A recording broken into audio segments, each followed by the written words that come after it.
बीच में वो आएंगे बिना होगा। ठीक है, कोई प्रॉब्लम नहीं। माया मैम, शिवानी मैम भी है, chemistry department, biotechnology, renewable energy. यहाँ कौन है भाभी? ये नहीं, अभी एक और आ रहा है। अविनाश, लैक्चर नाम को दे दो अभिषेक सर के साथ। थोड़ा सा मार्केट कर दो। हाँ हाँ।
Good morning, everyone.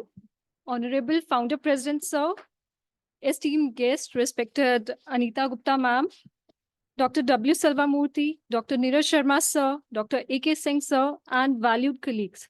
Welcome to the beginning of new chapter, a year filled with promise, growth, and shared aspirations. Cheers to the year of boundless possibilities. We are fortunate that today we are joined by respected Anita Gupta, ma'am, who will enlighten us with the various national and global issues related to climate, energy, and sustainable technologies. Ma'am, you will be happy to note that today we are joined by various scientists from various disciplines of Amity University, We are joined by the scientists from our Manesar campus, as well as from the Noida campus in the discipline of environmental sciences, renewable energy, click chemistry, biotechnology, engineering discipline, and applied sciences. To begin the event, I would like to invite Dr. A.K. Singh, Sir, Senior Vice President, Amity Foundation for Science, Technology, Innovation Alliances, to share the opening remarks and set the tone for exciting journey that lies ahead. Sir, for your opening remarks. So, वहीं से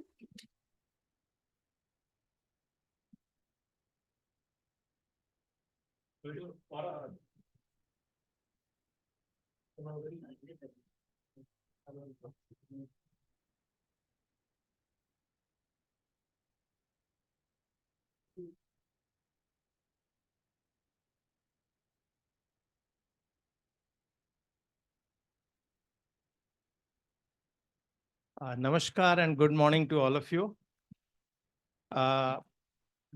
Anita Gupta, Advisor, Department of Science and Technology, Government of India. Dr. W. Silvamurthy, Dr. Neeraj Sharma, Dr. V.K. Jain, Senior Faculty from Manesar Campus and Noida Campus, researchers, ladies and gentlemen. On behalf of Honorable Founder President, and on behalf of the whole Amity fraternity and my own behalf, I extend a warm welcome to Dr. Anita Gupta. And we are thankful to you, Madam, for consenting to accept our invitation and to be amongst us this morning. And your presence in Amity campus makes our day a very special, because in the year 2024, it's a great day for us that a personality, an achiever like you is with us today, this morning. If you see Dr. Archana Gupta, who is advisor at DST, is a unique blend of a researcher, innovator, leader, implementer, visionary, and a achiever. A unique personality who is implementing many or various schemes of Government of India. And she has a lot to her credit of accomplishing 100 tech business incubators. She is the one who had been spearheading or initiated the Nidhi scheme. And an engineer, BTech, MTech, and PhD from IIT. I think MTech and PhD she has done from IIT, alumnus of IIT Delhi. DST, which is the main funding agency of Government of India, and we all see DST as the big brother. And they not only makes the policies, they perceive or they predict the needs, make policies, implements, and monitors. And DST and Amity group, education group, has a strong professional relations. If we really see that we have plenty of few FIST programs, we have Technology Enabling Center, we have Sathi, we have Stuti, and so many R&D projects have been funded by DST and other, faculty visit programs, etc. And we look forward to DST to further, make us strong in these endeavors. And if I talk of Amity, today Amity stands tall.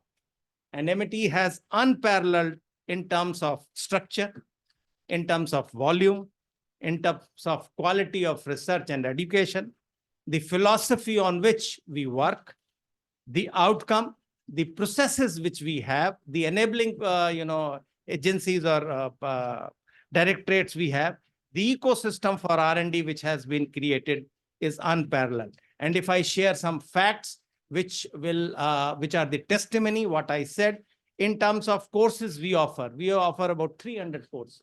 You name any course which is latest, it is offered in one of the campuses in the Amity. Publications, we boast of saying that we have more than 35,000 publications. We have more than about 2,000 patents, and we are about to touch 300 patents, accepted patents, awarded. And yesterday, Dr. Silvamurthy had arranged a New Year's lunch where he announced in one day 3 more patents have been awarded. And I think maybe this week or next week, we would be touching 300. And it's a big achievement. And we have done 30 TOTs, H index of 137. And lastly, the fellows, Ramalinga and Ramanujan fellows, we host the maximum number of fellows. And today, Amity campuses are becoming the most preferred center for fellowships. Last year for Ramalinga fellows, we were the first to have maximum number of Ramalinga fellows, Amity as host. And 2 days back, the result is out. Shefali shared the results. 3 Ramanujan fellows have been awarded fellowship with Amity as the host. And everything what I shared comes from the amalgamation of the drive of the founder president, what we say, the intrinsic push of the faculty and the extrinsic, the organizational pull. These two things when combined, I think we are able to achieve, and we are marching ahead in this direction. If I talk of the topic of today, it's a very important topic and which concerns not only the human beings, but any and every living being on this planet. And the title has been so nicely designed that it embodies the concerns and also the solution. And it's a vast topic. I'm not expert in that, but since I have to make comments, I think this concern is created by we people. Because we did not do things in the right way. That's why we could hamper our climate, and burning of fuels, deforestation, which are the human activity, which mainly led to this situation. And it's time that we act now and leverage this concern by technology, what we say the sustainable technology, where we do not have any unintended wrong manifestation. And the technology is the answer, either right from reducing the emission of greenhouse gases or sequestering of the CO2. Then either we have to produce the green energy or clean energy, either through solar, winds, geothermal, etc., etc. Whatsoever we say, there are plenty of domains where we can work and we need to work. And if I come to Amity, there are many areas where we are working, either it is in the development of materials for turbine, gas, air turbine, or other things, or in case of agriculture where we have to control the optimal utilization of pest or fertilizers, or we have food technology where we can work on having a artificially produced protein rich food, or energy synthesis of green hydrogen or ammonia. And particularly recently, the Amity University has created the Artificial Intelligence Center, which is going to be the overarching technology to assist these technologies to find the solution. There we can work a lot. And even the quantum technology will play a big role in kind of a parallel processing or large data processing to work out on the models or to work out on the solutions. Madam, your presence will not only enthuse the researchers to think more in these areas, but also they would be able to redefine, reposition, realign their research as per the expectations and the thinking of DST and the Government of India. Thank you very much for sparing time and be with us this morning. Thank you very much. Thank you so much, sir, for the wonderful opening remarks. Now I request respected W. Selvamurthy, sir, to formally welcome our esteemed guest and give your brief remarks. Thank you. First of all, very good morning to all of you. Honorable Founder President, who will also be listening passively and also in spite of busy schedules. He always finds time to be with us on such occasions. And he has in fact given the rubreka for the whole program. Since Dr. Anita is coming, He has spent a lot of time in designing who should be invited, not only from this campus, but also from other campuses like Amity University Rajasthan, we have Amity University Haryana, and others who have joined online. So he takes so much interest, Founder President. We welcome you. And Dr. Anita, you have done so much to the country because I have read all your achievements, contributions, seminal contributions for what science and technology is today. If we are third in publication, ninth in patents, third in startup ecosystem, this great person, Anita, has played a very important role. Let's give a big applause for all that wonderful job that Dr. Anita Gupta has done for in the present position and in the earlier position for almost 2.5 decades. She has served the country. And when I looked at all her achievements and the contributions, some of them I thought I'll highlight to you, because many of you may not be aware. She has been a catalyst to make more than 100 TBIs, Technology Business Incubators. Because Atmanirbhar Bharat, how will it come? Only through business incubation. So she has been instrumental, catalyst. And she is participating in a big way in NIDI program. She is steering this NIDI program where PM scheme for the startups, because we are third ecosystem for startups. Similarly, the power of ideas, she is spearheading. And also the public-private partnership involving the MNCs. She has brought many MNCs to contribute to our Indian science and technology development. And also, women entrepreneurship, particularly, she has played a very important role, and many, many more, which you will be hearing from when somebody introduces. I think Neeraj will be introducing her sometime later. First, I appreciate our Honorable Founder President, who has given this whole ecosystem, which Dr. A.K. Singh ably described, what all achievements have been done by Amity Group, Amity Universe, which is 12 universities in India, 18 campuses abroad, 28 schools, 200,000 students, 10,000 faculties, 5,000 PhD scholars.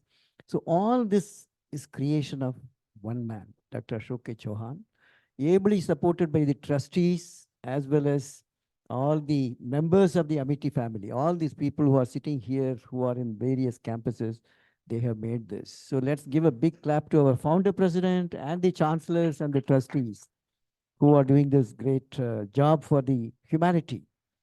And then these distinguished faculties whom Dr. Anitaji you are seeing today, they're all handpicked by founder president because they know the distinguished guests who are coming, who are in this area of climate, energy, sustainable technologies, they're all stalwarts in this field. So that is why they have been selected. So we are all looking towards how these people can be connected with your mission in the country through the Ministry of Science and Technology. So that is why the people have come from Haryana campus, Rajasthan campus, and other campuses who have joined us. I must also appreciate our AFSTIA, that is Amity Foundation for Science, Technology, Innovation Alliance, where Dr. A.K. Singh, Dr. Neeraj Sharma, and the SNT warriors. There are almost about 50 SNT warriors today. And we call SNT warriors because they work on war mode. That means every second, every moment is precious. So they drive various missions, what all these achievements, this AFSTIA and Amity Science Technology Innovation Foundation, they have been catalysts and facilitator for this, particularly Dr. Shefali Kashyap, Dr. Isha Sood, who is standing here, and others who are contributing for this particular program. Now, a little bit about Amity, the research in your area, what you are going to talk about, advances in climate, energy, and sustainable technologies. So today, Amity was founder is a visionary. He started Amity Institute of Environmental Sciences, Amity Institute of Global Warming and Climate Change, Amity Institute of Natural Resources and Sustainable Development. So climate is already there. When he established the university, the whole Amity University, the nucleus was created by establishing these institutes. And secondly, we have done many programs, sustainable agriculture, which is very important. So we have developed microbial technologies like Rootonic, which will now minimize, it's a biofertilizer, it's a biostimulant. It's a plant growth promoter. So it will minimize the use of chemical fertilizers. So sustainable agriculture technologies Amity has developed. Then we have also developed zero energy cooling chamber, because if you have to put all these vegetables, fruits in cold storage, all the global warming gases, CFCs, will be increasing. So we have made zero energy cooling chamber, where double wall brick structure, put the husk on it, put the water drop dripping, and the temperature comes down. The farmer can create it without any electricity. He can achieve a temperature of less than 10 degrees from the ambient temperature, zero energy. So this is for post-harvest. Then we have developed agrivoltaic technology. Dr. V.K. Jain, who is sitting here, so he has developed in the same agricultural field, can we have also solar energy harnessing. So you have given the power of ideas, which you are spearheading. He got the award for this, and PM selected 2 technologies out of 50 technologies presented. One was this agrivoltaic for the solar farm, which Prime Minister keeps talking about, is from Amity University. So this is also on the sustainability. Then Dubai, we have created a ground station to have the satellite data, atmospheric data, climate data coming to our ground station. We have established a big ground station for getting satellite data for atmospheric and climate changes, which we are analyzing in Amity, Dubai. The NASA network is PC Devra from Haryana campus. And then he is now developing a model. He has put all the sensors, ozone and temperature, pollution monitoring, everything on the rooftop in Haryana campus. And he's connected to NASA network. So he will talk about it. NASA network, we are connected. We are looking at climate change, monitoring all these parameters in Amity University, Haryana. Amity University, Rajasthan, we have put a very major computing facility for climate modeling. And we have also come out with a Do-based model for ocean atmospheric science.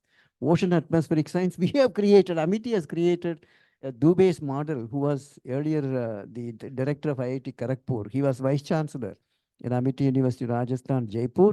So he has developed that Do-based model, which is quoted globally, which Amity has produced.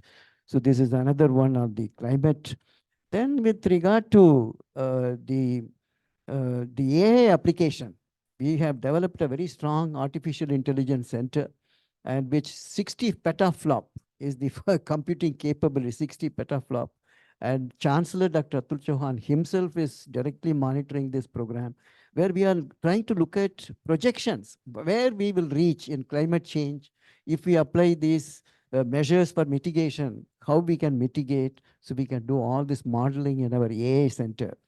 Then finally, electricity generation from wastewater. He has developed a system for electricity generation. Then our Atul Thakur, he has developed a nanotechnology, titanium dioxide based for cleaning the lakes which are polluted. So like this, we have so many areas I can go on tell in sustainable energy, photovoltaic, we are trying to improve the efficiency. Like each one of them are doing so much. I have just given a tip of the iceberg, just I have shown only that, but a lot of effort is going on this. As well as in electric vehicle, we are working on sodium ion battery. We have started working in these areas. So I thank you so much, Dr. Anita, and we are very happy to listen to you. And let me wish you and your family a very happy and prosperous, peaceful, blissful, blessed New Year for you and for your families. And I want to say one important thing, that DST has played a pivotal role in what science and technology today. And Amity is grateful to DST for all the support which they have given in many forms. And as he mentioned, TEC, we have so many projects of DST being executed here. In fact, your Parliamentary Standing Committee on Ministry of Science and Technology, when they evaluated, they looked at one private university doing so much of DST project, that was Amity. So let's clap for DST for this great honor. They have given us trust, confidence. DST has produced, given to Amity. So we have to honor this. Now we have to do more. That is why she's here. So we are going to look at, after listening to her talk, that we will also look at, discuss what we can do more to the mission of DST, and particularly for Dr. Anita Gupta's mission, which is on sustainable technologies, climate, energy, and sustainable technologies. So with this, on behalf of Founder President, Dr. Ashok Chauhan, the Chancellors, Dr. Atul Chauhan, Dr. Aseem Chauhan, Chairperson, Dr. Mrs. Amita Chauhan, and from all of us, we welcome you, Dr. Anita. Your stay here will bring a revolutionary change, relationship in strengthening, fostering a closer relationship with DST. And I'll be meeting your secretary tomorrow in your Indo-US SNT forum. So I would also mention, I met Dr. Anita ji in this yesterday, that is today. So tomorrow I'll be meeting him, and you have a great leader there. So we want to contribute to DST. So with this, let's welcome her once again with a big clap to Dr. Anita Gupta. Thank you so much. Thank you, sir, for the insightful remarks. Your words have set a positive spirit in the today's event. Taking the journey ahead, now I request Dr. Neeraj Sharma, sir, for his valuable words and the detailed presentation of Amity, which will set a tone for the achievement and accomplishments of Amity Universe with a special focus on climate, energy, and sustainable technologies.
So, very warm welcome to all of you.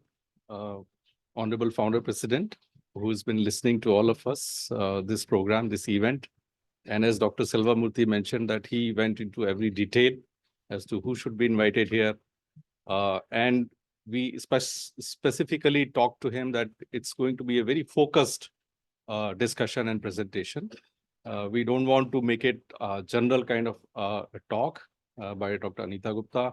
Anita is my colleague earlier from DST, and I have very close, very nice relationship with her. And I thank Anita that you have accepted our invitation to come here to talk to our faculty members. And as Dr. Selvamurthy mentioned, that people from Haryana, people from Rajasthan, faculty, and of course, the Noida faculty members are here to discuss. There are many projects that they have submitted, and we would like to talk about them and the future opportunities and so on. So you will mention yourself what are the things which are happening in DST, what DST is planning to do in the climate change, energy, and sustainable technologies group. So once again, welcome, Anita. Here is a man who has mission and passion and junoon to, in sync with the Honorable Prime Minister's vision of making this country, our country, as a developed nation, as a knowledge superpower. So all and everything which happens under the banner of MET University and the group actually is the Honorable Founder President's dream. And all of us here are, in fact, trying to see that what best we can do to achieve that dream and make India a knowledge superpower. So this is what his dream is. And he says, I quote, when God pushes somebody, inspires somebody, leads somebody, no power in the world can stop such a person's, unquote. So this is the way in which this is the mission and the passion with which the Honorable Founder President is driving the entire MET universe. And he is also ably supported by both his sons, Dr. Atul Chauhan and Dr. Aseem Chauhan. Both are the chancellors of MET University, Noida, Haryana, and other campuses. And they are also trying to see that how best we can put our things in order and bring the MET to the highest level in this nation and worldwide. My task is easier because I think Dr. Selvamurthy has spoken something. Dr. Singh has also talked about this, so I will not take much time into this. But yes, I would say that this is the largest education group, not only in the nation, but the world, which has more than 300,000 alumni across the world, 200,000 students, 6,000 faculty members, campuses in India, abroad, many institutions, many programs and disciplines that we cover. So I'll try to just cover it in a short span of time. Because of the paucity of time, I would not take much time. These are the campuses in India. You can see it yourself. I think you know much of them. And these are the campuses abroad. So things are happening both at the national level and the international level. As far as the data goes, we are at the rank 35 in the NIRF ranking as a university, Noida University, MET. And pharmacy and management, we are at 21, 28 respectively. Engineering, we are at rank 31. My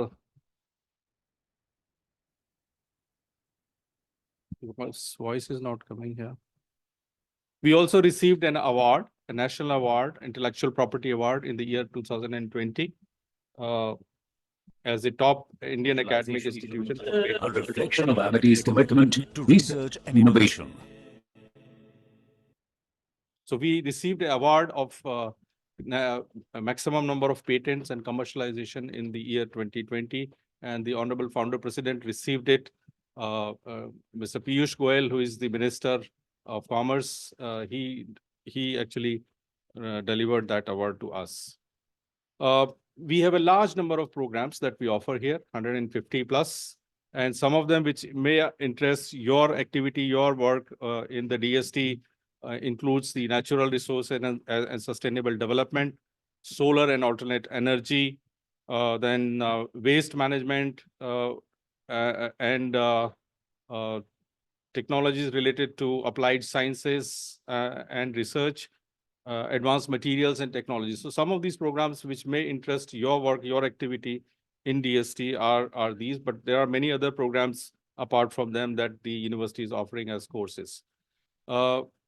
We also have industry-ready courses with Cisco, Tata, and Quansa.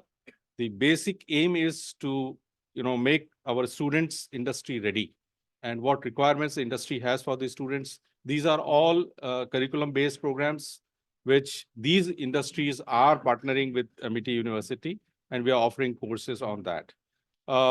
We also have courses with the CII School of Logistics.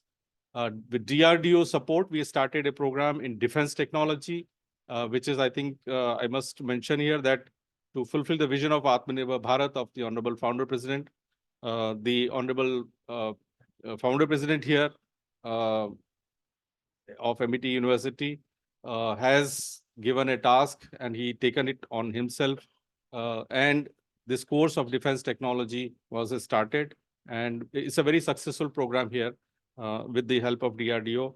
With DBT, we are also in association with DBT, and MSc courses with the support of DBT are being, implemented in the MIT University. As far as the research ecosystem goes, we are DSI recognized. We have a directorate of innovation and technology transfer within the MIT University. We also have an IPR cell. We have a DST Technology Enabling Center. We have MIT Center for Entrepreneurship Development, incubation. Probably, I think you may have visited the incubation facility here, which is one of the top world-class facility which we provide. As far as the research centers are concerned, these are two samples which I have mentioned here, that we have a Sir Richard John Roberts Center for Genetically Modified Organism and Dr. Takaki Kajita Center for Particle Physics. We have these two centers which are actually striving to commercialize scale-up innovations to find solutions to some of the most pressing issues and challenges of the world. This is a very recent, addition to our, centers. One of the center in the artificial intelligence, in which the Honorable Chancellor, Dr. Atul Chauhan, has taken very keen interest and has set up this center with the investment of more than 5 crore rupees and a 10 petaflop capacity, and NVIDIA, the world's most powerful AI system, is now available with us. We are now offering courses and also doing research related to artificial intelligence. I already mentioned about the Technology Enabling Center. The possibilities that we look forward in computational biology, genome engineering, drug design and discovery, and environmental sciences, waste management. So there are many of such research themes on which the university and many other our universities are working on. Dr. Selvamurthy has already mentioned about all this, and Dr. Singh, that we have more than 35,000 publications. We have 450 plus research projects which are taken by the faculty members and researchers here. We have more than 35 centers of excellence. 900 books have been published. So this is the data which shows that how the MET is progressing, leaps and bounds. This slide shows that we have, I will only talk about the international collaboration that we have. About 25% of the publications that are coming in our universe is through the international collaboration. As far as the net zero, objective by 2070 in climate intelligence and data technology, low carbon technologies, climate adaptation technology, we are also, working towards that goal. And our institutions and centers which are focusing more on this climate change and sustainable technology, environment sustainable technologies, our Institute of Environmental Sciences, Natural Resources and Sustainable Development. Many of the faculty members who are sitting here, they belong to these institutes. Water technology and management, oceanography and atmospheric sciences. So these people will talk to you and interact with you. On energy and sustainable solutions, we have a very focused institute which is working on, known as the MET Institute of Renewable and Alternative Energy. Dr. V.K. Jain is here with us. He is working very hard on that. And if you see the research publications coming out of this effort, we have more than 900 publications, which have more than 95 percentile of publications coming out of this.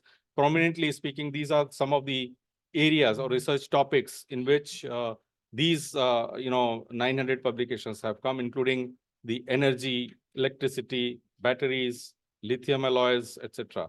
So one of the very important outcome which Dr. Selvamurthy has spoken about is the agri-photovoltaics. Dr. Jain has been the spearheading person of this. Probably this is one of the technologies which was shortlisted by none other than, I think, the PMO to demonstrate it across the nation, across the world.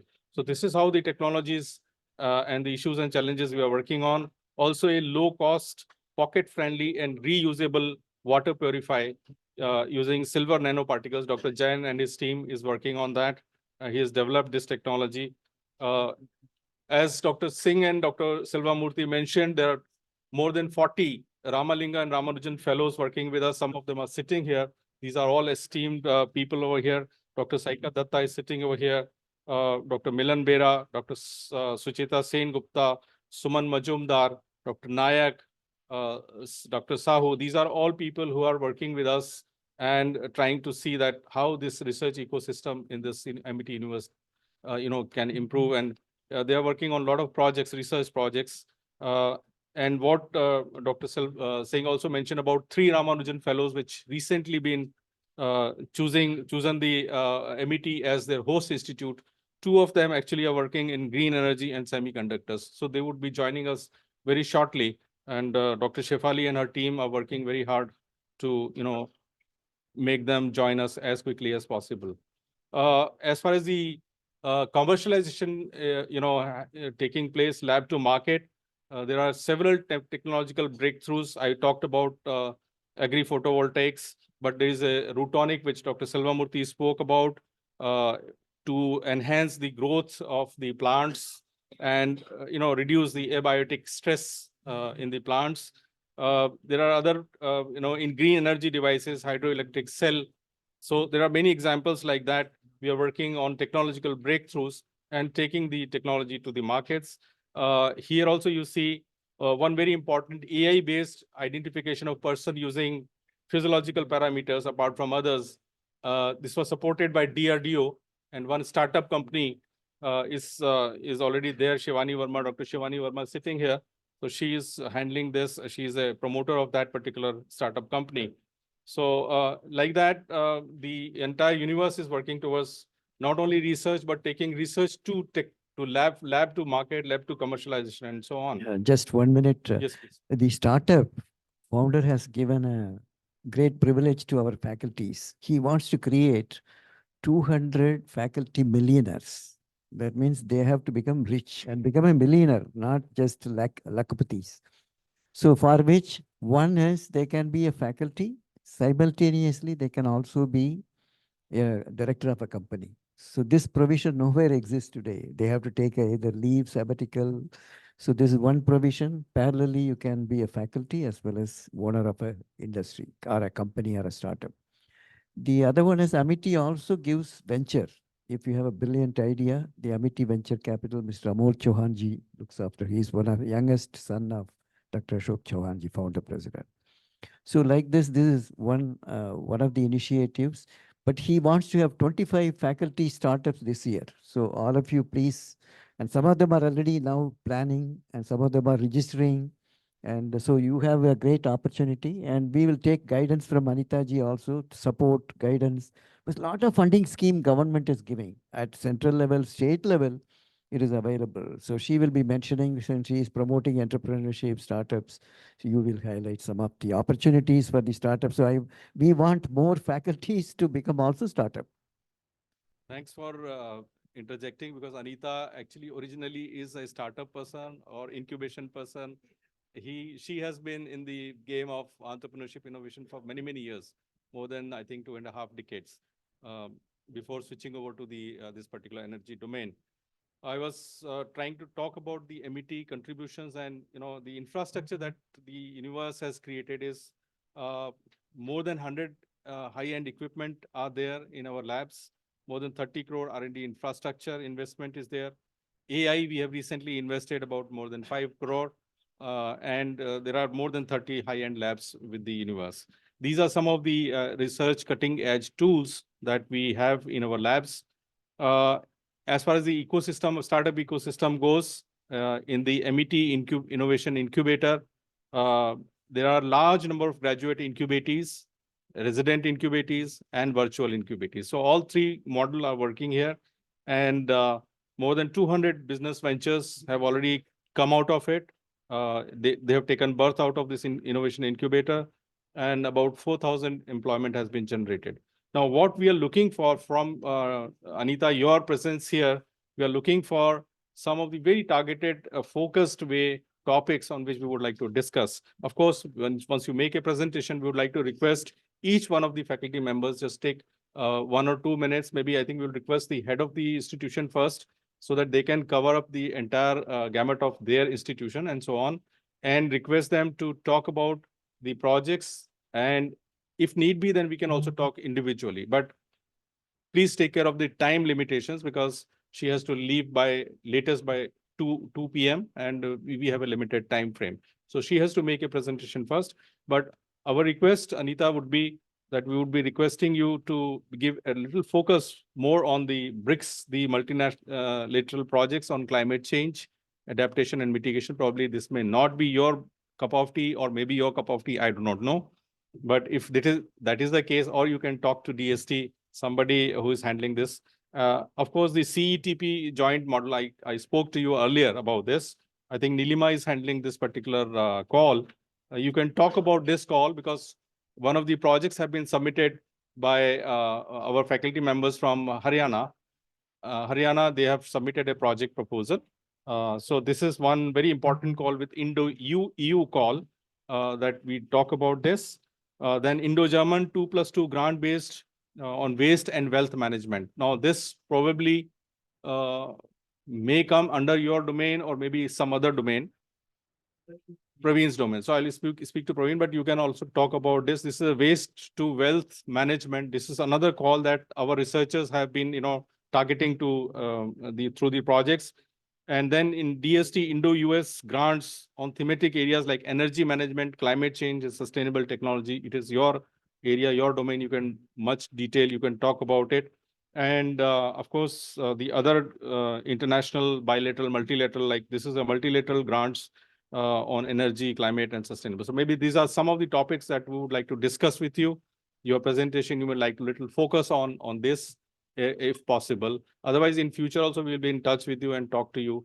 And you can also say that how many projects are there in the pipeline with DST as of now, and what is the best way to push these projects in the best possible manner. We are also collaborating with other institutions like IIT Delhi. Sathi, we have had a discussion with Professor Sapra, Samir Sapra. Yeah, so we have talked to him. So this is how we are also trying to rope in the other institutions which are nearby, Delhi NCR for this particular institution, Noida institution. But other institutions are also like Haryana and Rajasthan. We are also trying to see that many of the international, national collaborations happen and things move in a research in the right direction. So this is what that is what the entire universe, as envisaged by the founder president, is. All of us are that fulfilling that dream. So with that, I think that was my last slide. Thank you very much. I hope I have not taken much time. And I would now invite Yeah. you, whether you want to sit over there, make a presentation, or come here. It's your wish, your choice. Yeah, please. So please, thank you very much, Dr. Anita.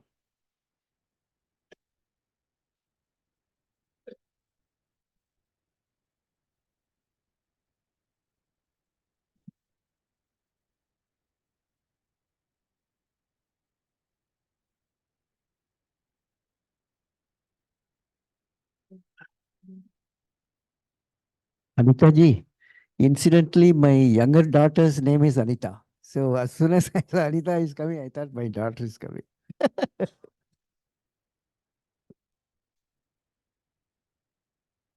So thank you for the exposing me to the entire Amity universe, and thanks to the Amity Foundation of STI Alliance. This has been my, I think, 6th or 7th visit to Amity campus. I have been visiting Amity Incubator, and one of the striking feature of that Amity Incubator is, unlike other incubators, I could see, because the key aspect was they used to make the startups investment ready. So while we are actually focused on technology readiness, that is the one of the key aspect, and transitioning from technology readiness to market readiness, missing piece was the investment readiness. So Amity Incubator used to stand out on that part. So let me formally begin. Thank you for giving this opportunity and inviting me to really walk you through the kind of initiatives we are having currently in the new domain. And in fact, this is the new merger which has taken place from the 1st of April, wherein our climate division has been integrated with energy and also sustainable technology. So you can say, canvas has really become widened. It can cover wide areas, wide sectors, and it was a really enlightening to see the kind of ecosystem Amity University has really developed. And universe is a right, you can say, adjective to be added to the entire ecosystem, because you have created the entire ecosystem wherein innovation to market to commercialization, everything is trying to be stitched together and put in place.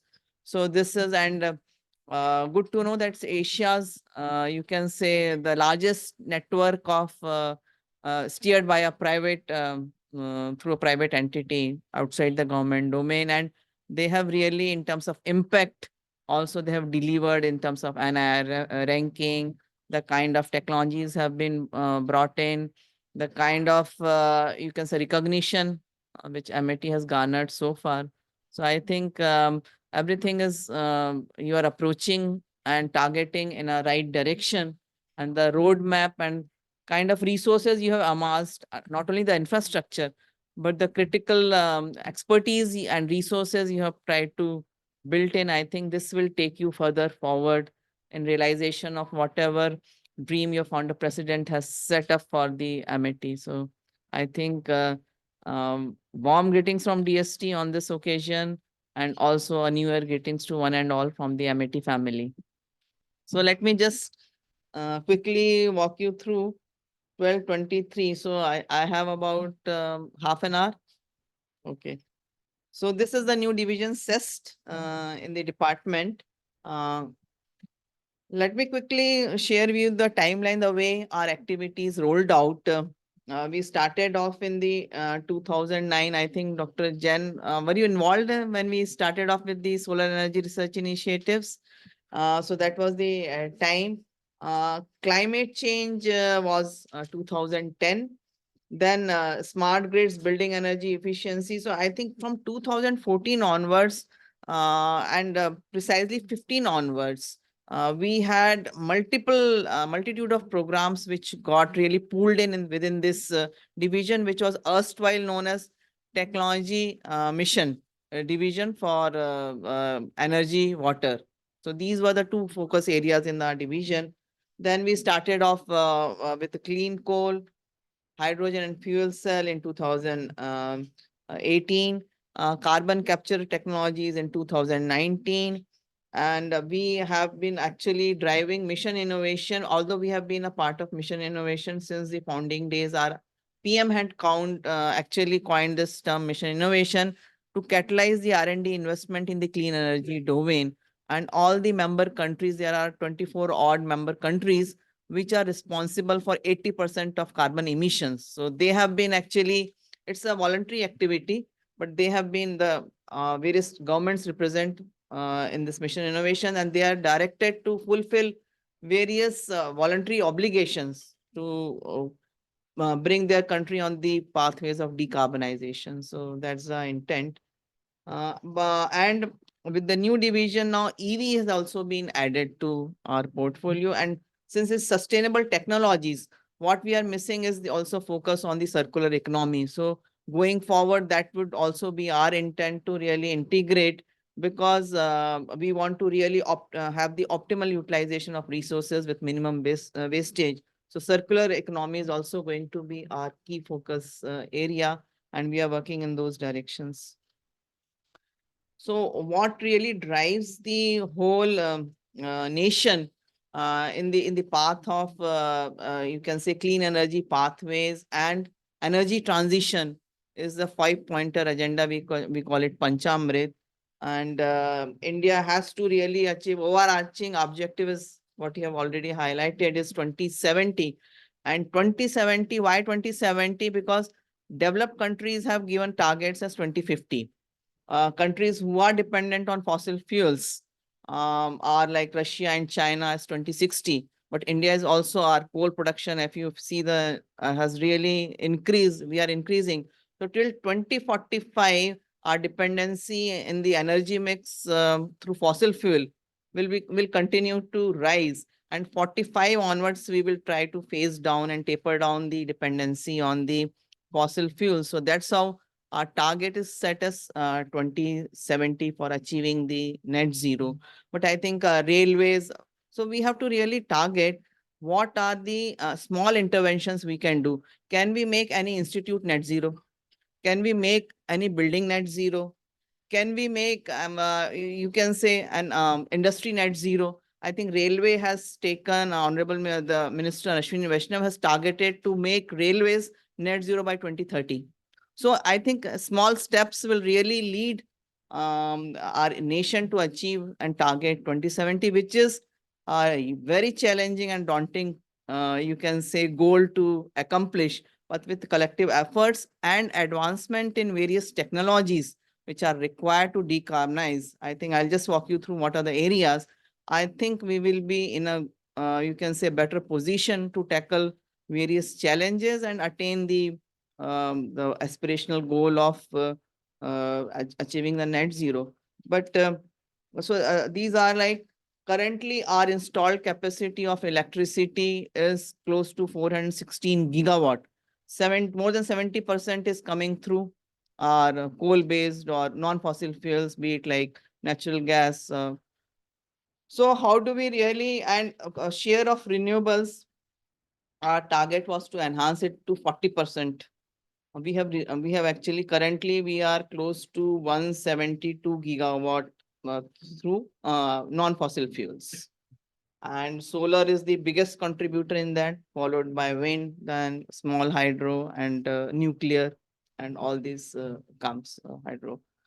But we see, if you see, all nations have picked up near goal is 2030. Why 2030? Anyone has an answer. Why we are actually keeping the targets of 2030?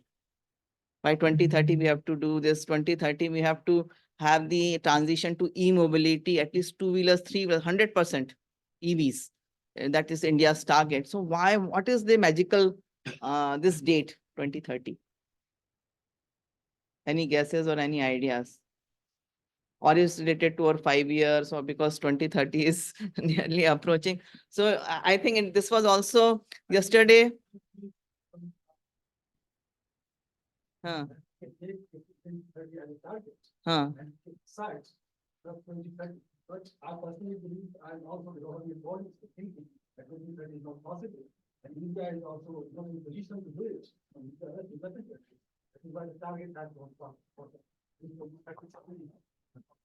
We have come from that Paris Agreement. All this. Yeah, one of the game changing or defining moment was COP21, where Conference of Parties and Paris Agreement has really taken a call. But the real reason behind targeting 2030 is, as you know, as a part of the way global warming is happening. Currently, anyone has idea what is the temperature of Earth as of now? Today, what we are talking, what is Earth's temperature?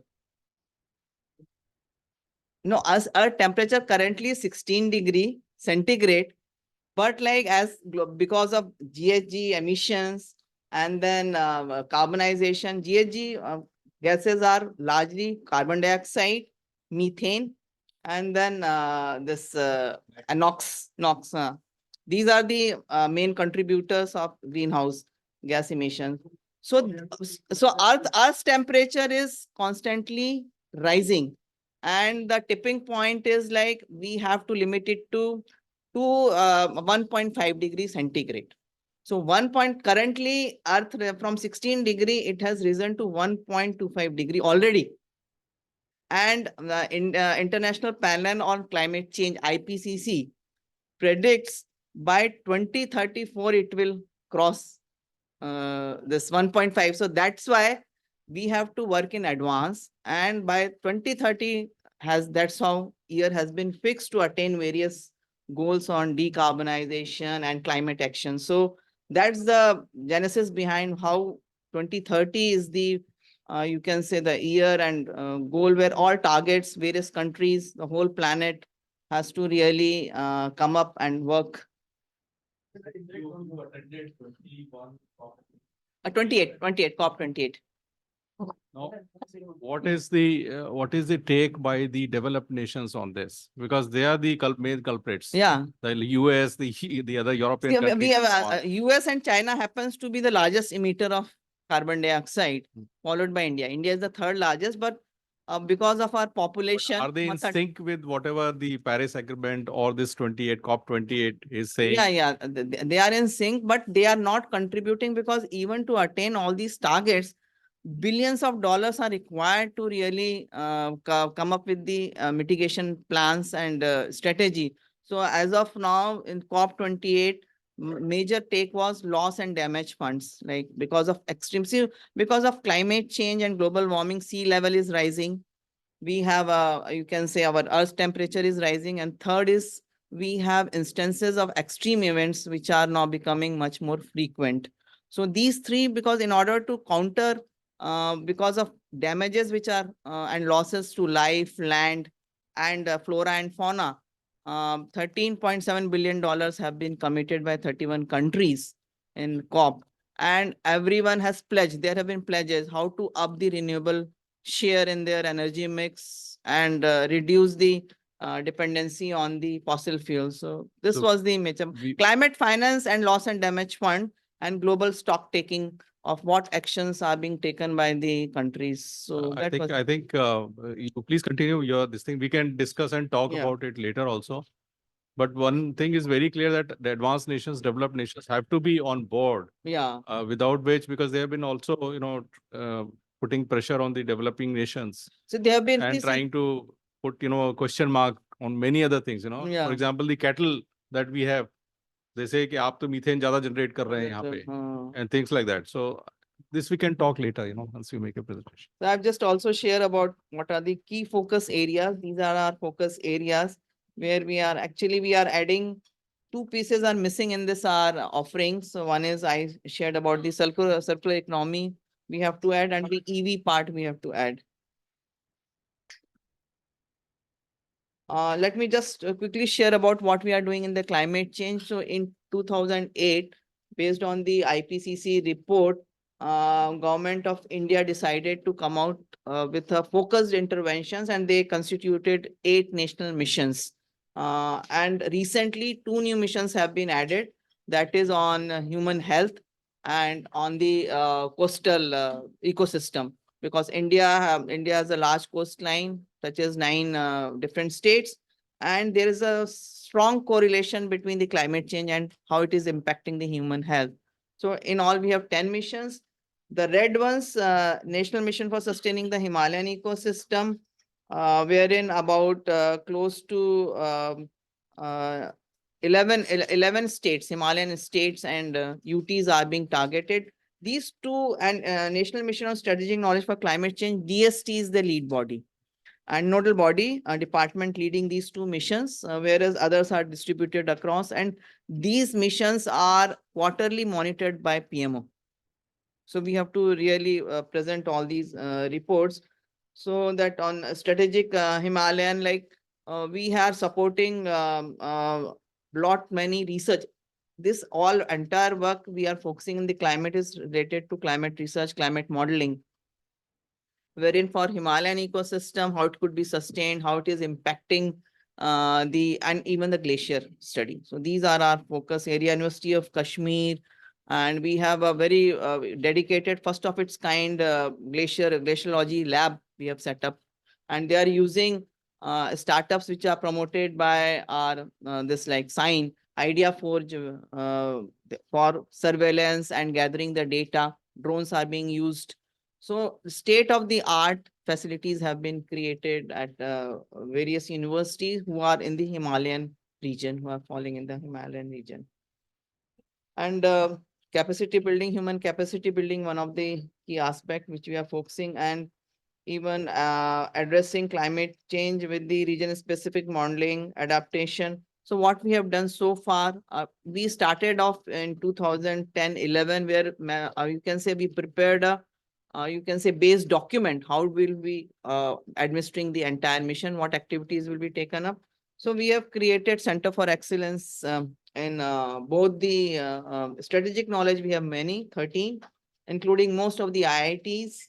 I think then Amity can aspire for creating a Center for Excellence in the climate. Region specific or any institution can participate?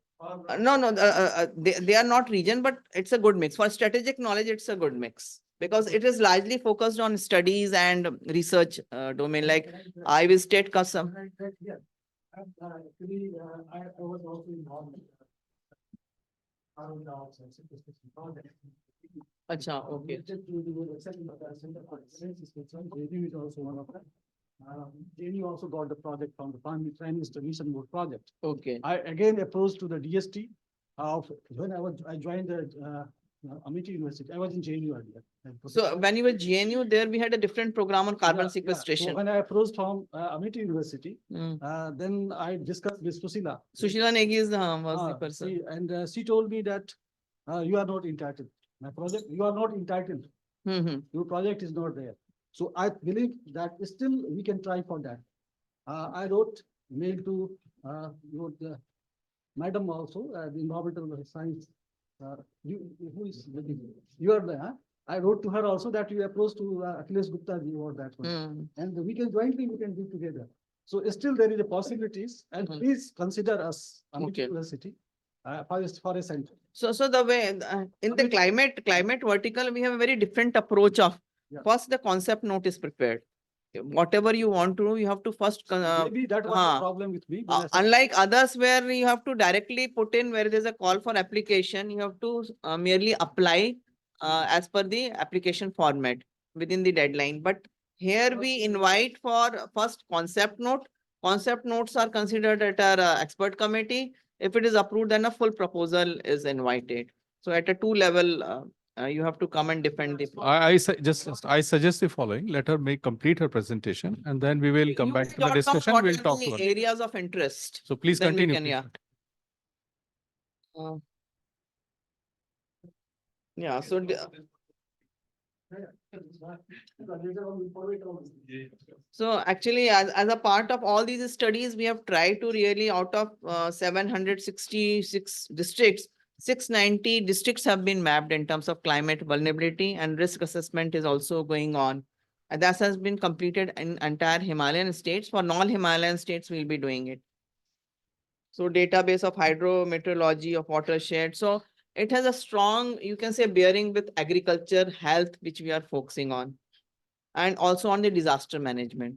So recently we got a concept, we'll be clearing a proposal on disaster management. IIT Roorkee is actually will be championing that proposal. Okay, so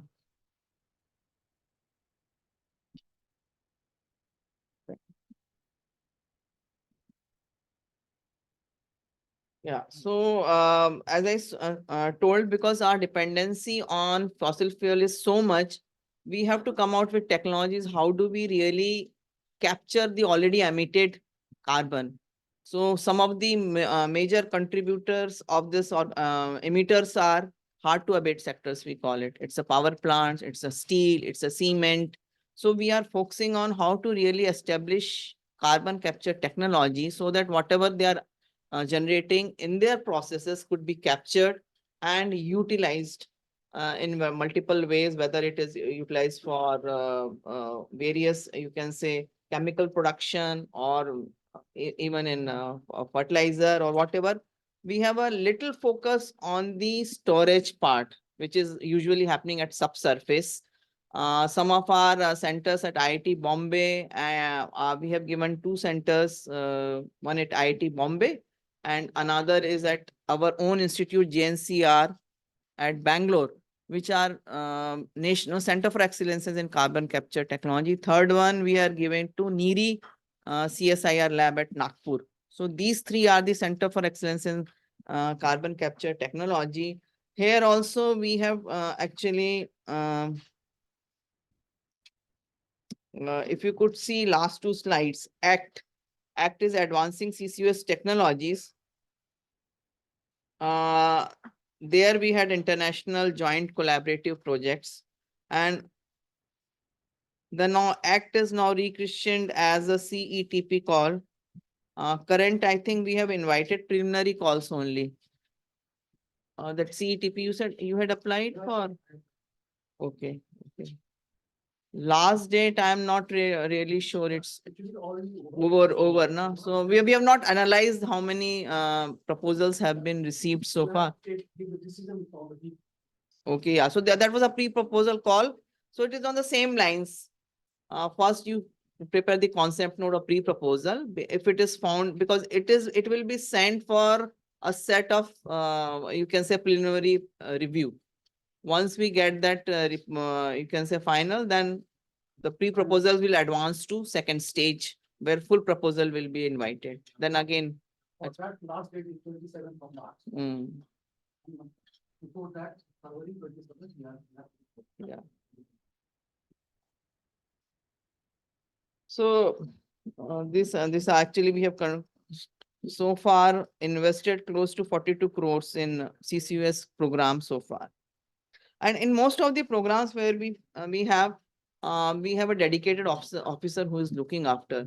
So I will suggest if anyone is interested to get in touch, because when is the next call coming?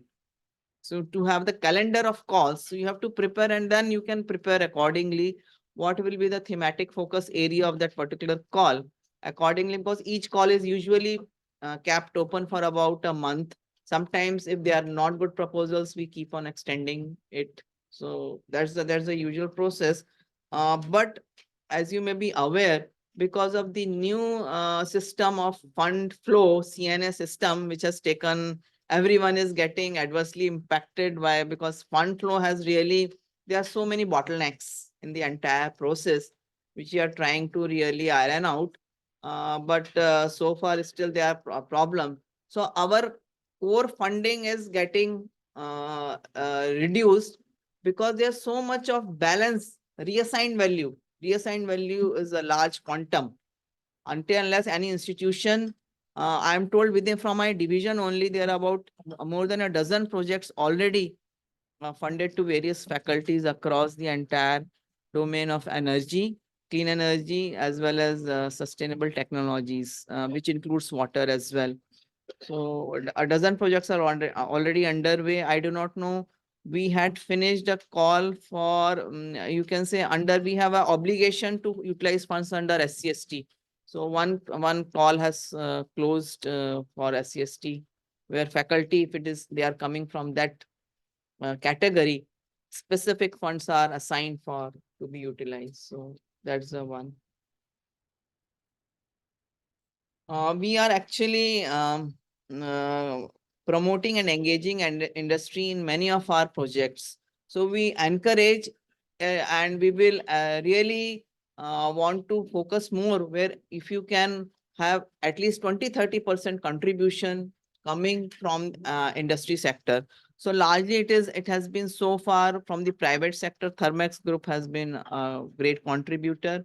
Then largely it is our Indian oil PSUs or PSU like BHEL. So ONGC, Indian Oil, NTPC, they have been largely partner in our clean energy programs.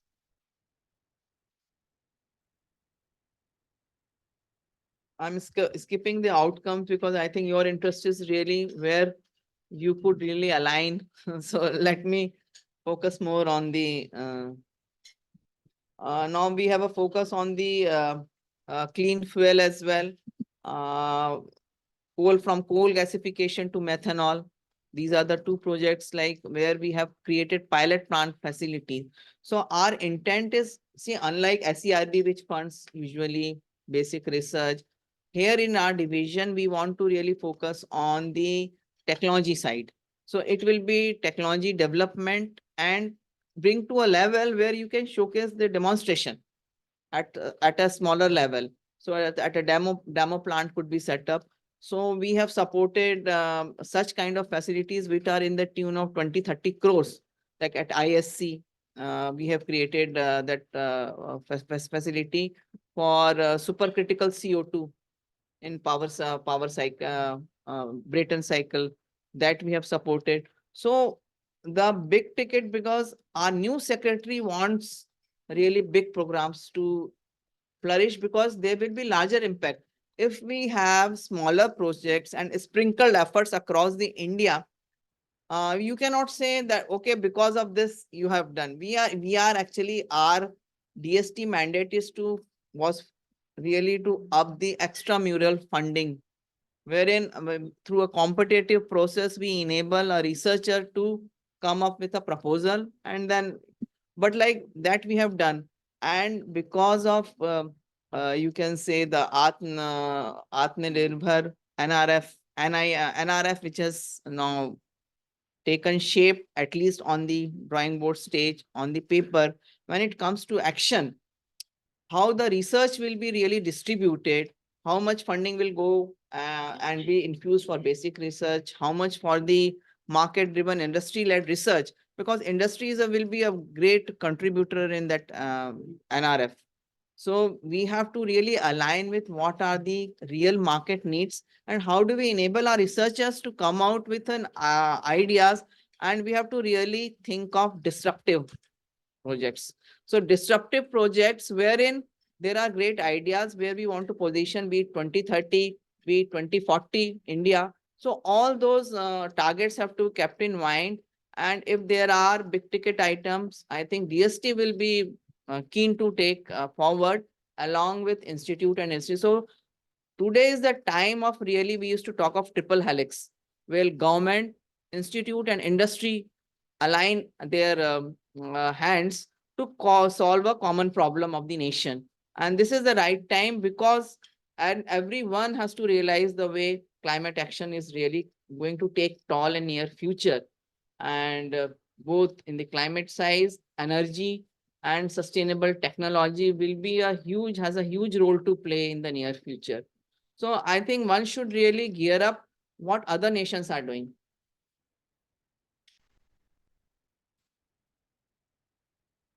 So in terms of solar energy, also different from single crystalline, polycrystalline, we are focusing on perovskite, we are focusing on.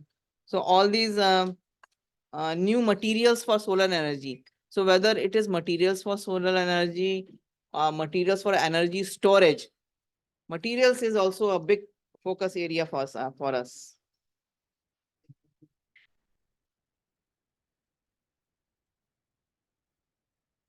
Okay. Another focus for us is how to really design building in terms of lowering the energy efficiency and targeting the thermal comfort for all. So building energy, and because the greenhouse you can say greenhouse global warming potential, refrigerants, HVAC industry, refrigerants and ACs. We are the currently 5th largest economy, but most populous country. Going forward, we will require much more luxury in our and comfort living. So focus on refrigeration, AC and thermal comfort, building energy, habitat. That's why smart cities are being also planned. So if we can really model our smart cities where we can showcase how energy is being harvested, how clean energy is being deployed, where we can showcase the role of waste minimization, resource efficiency through circular economy, smart like water management, everything integrated. So there is a very good scope of really integrating the entire canvas of, you can say, handling the risk assessment of that particular city in terms of climate and designing it accordingly. You have to showcase e-mobility also in that. And all these aspects, because we have been directed by MOFCC to come out with a R&D program on sustainable cooling, where we use natural refrigerants like CO2 and all. So we have to reduce the, you can say, HFCs that will be phased out. So what are the new, you can say, refrigerants, and that is also a big domain to work on.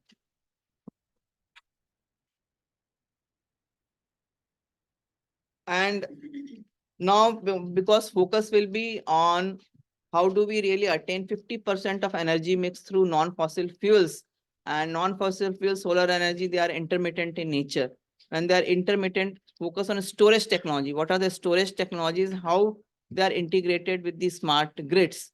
That will be a focus area. So smart grids also, we have collaborative projects with the US, which has recently ended. And DST has come out with a white paper, first time in the country, on distribution network, DSO, the transmission system operator and distribution system operator, DSO. So we have brought out that white report. This is because all power utilities have to really embrace that white report, the recommendations to transitioning from the smart grids, because this is also in infancy stage, but the years to come, we have to adopt all these new measures in terms of transmission side.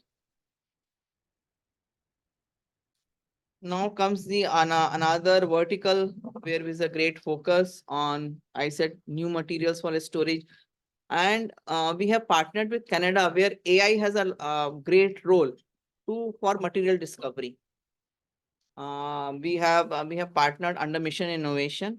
We call it integrated, you can say, Center for Material Acceleration Platform. So as you said that you have a center for AI. So where how it can contribute both, which are data driven in the climate modeling part, and secondly on the material discovery part. So AI has a very great role in In fact, AI has a role in every day to day, how it could be enabling in and integrated with ongoing technologies. In terms of hydrogen has been labeled as the next big fuel, and we are pinning lot of hopes in the years to come, how India could be positioned as the not only to service our domestic needs, but also be an export hub. That's how there are different colors of hydrogen, as you may be aware. First is the gray hydrogen, which is already being produced in, you can say, oil and gas industries through coal gasification, steam methane reformation. So there the carbon, it emits carbon. So it is called gray. It is not. When you capture the carbon produced, it's called blue. Then it becomes a blue hydrogen because you integrate the carbon capture technology in that. And if you utilize, because these colors are defined by the extraction methods. If you use renewable energy to capture, to actually produce hydrogen through water electrolysis, then it is called green hydrogen. And India has come out with a national green hydrogen mission, wherein 5 million metric tons by 2030 has to be produced. And it will reduce 50 million metric tons of carbon emissions. So that's, and I have been a part of the advisory committee, technical advisory committee, which is chaired by our Office of PSA. So R&D roadmap has been brought out. MNRE, you should look in for MNRE. MNRE will be also calling in proposals on clean energy domain on different. So there will be problem statements.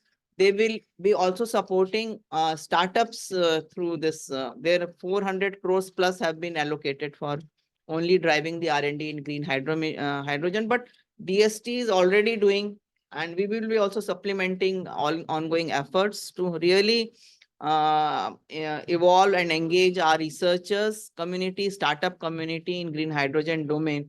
One of the, you can say, one of its kind initiative which we have promoted under the mission innovation is Hydrogen Valley Innovation Cluster. So wherein we want to really show how hydrogen is being produced, how hydrogen is being utilized, how hydrogen can be stored and transported. So in all in the periphery of say 100 kilometers. So that's how it's a valley, or you can say MNR is coming with green hydrogen hubs, and they are targeting sector like shipping to begin with. Because hydrogen has its unique challenges. It has a storage, it is highly explosive. So yeah, so there is a focus on what are the safety standards. And although standards for how do we qualify green hydrogen has been out. So we have to bring, and even affordability. Currently electrolyzers are being imported. So now government has PLI scheme for both on the battery storage, advanced chemistry cell, and also they are have a now a PLI scheme on electrolyzer. Because for electrolyzer to realize the green hydrogen ambition, we have to create 125 gigawatts of solar energy capacity that has to be increased. So all this, if you see the everything have to, the problem has to be taken in a holistic manner. Only targeting green hydrogen until unless we have a land for installation of solar, we have to enhance the solar capacity. Then we have to have the indigenous development of electrolyzer. Then we have to have where it will be utilized. Then you have to have orders in place. So if you see, it's a huge, daunting, challenging task in a way. Every subset of value chain has to be addressed separately and then integrated.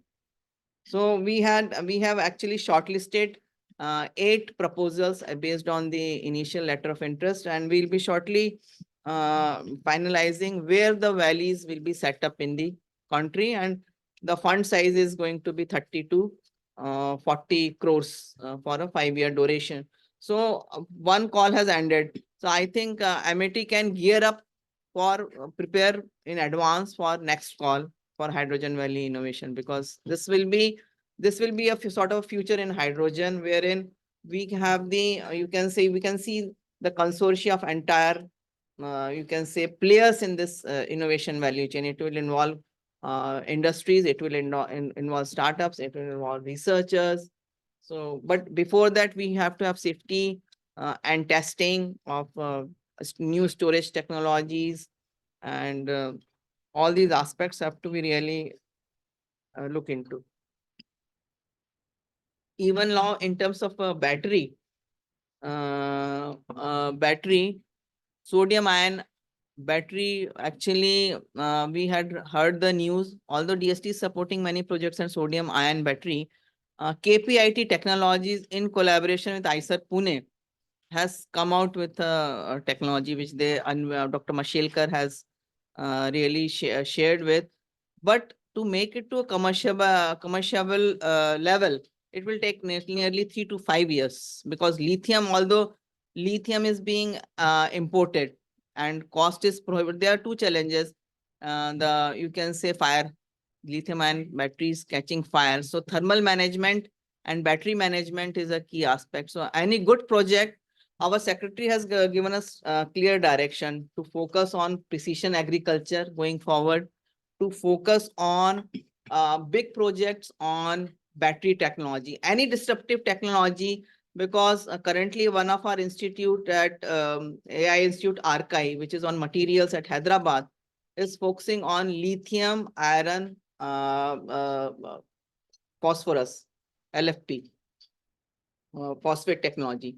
And lithium sulfur is also stated to be, you can say, has a good potential, because energy density is a very important characteristics, and then your performance, range, your charging, fast charging, then the cost effectiveness and the environmental issues. If all these characteristics are actually looked into, then we can come out with the next, you can say, wave of the battery technology. And this materials for energy storage, we have at least 2 to 3 round of proposals, call for proposals every year. One has recently ended.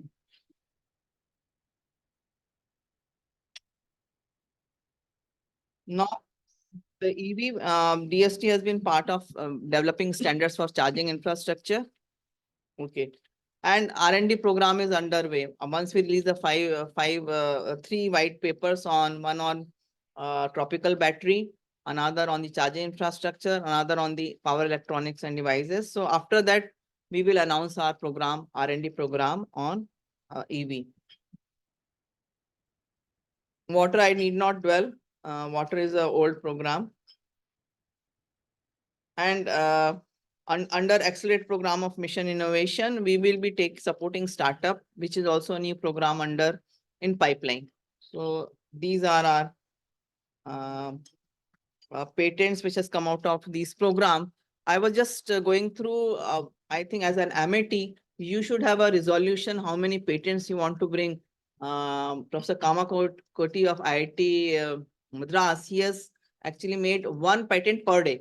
So 366 patents in 24, and support to 100 startups. That is the resolution made for IIT Madras. So I think we should make a really dent where we can say, okay, this particular like Ather Energy, which is in the EV, two-wheeler EV, that was nurtured through IIT Madras Incubation Cell, and it is a lab wherein we want to really promote lab level work to commercial level.